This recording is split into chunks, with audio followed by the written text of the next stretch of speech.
धर्मदीपशास्त्रे इयत्ता 6वी मध्ये शिकत आहे. माझ्या प्रयोगाचे नाव पाण्याचे अपव्यय टाळणे असे आहे.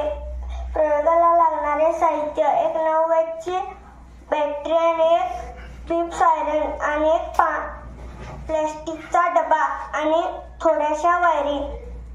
त्या जवळजवळ सर्वांच्या घरात पाण्याच्या टाक्या आहेत.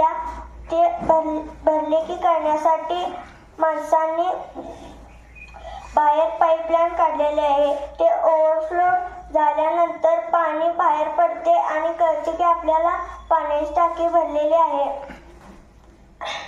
मग माणसे मोटार बंद करतात. मग त्यासाठी त्याच्यामुळे पाणी वाया जाते.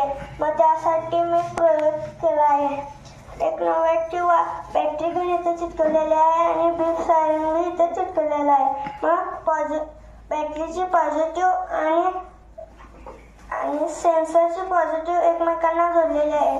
त्यानंतर निगेटिव्ह बॅटरीची निगेटिव्ह मी थोड्या अंतरावर चिटकवलेले आहे आणि त्याच रेषेत सेन्सरची बी निगेटिव्ह इथे चिटकवलेले आहे.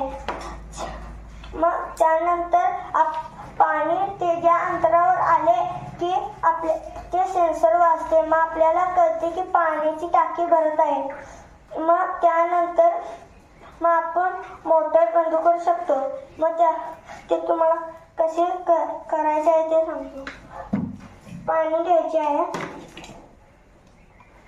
पाणी निगेटिव्ह तिथे लावलेले आहे. तिथेपर्यंत पाणी आले की चालू लागतो बघा, असा वाजायला लागतो. मग त्यामुळे आपल्याला कळते की मोटर बंद करायचे.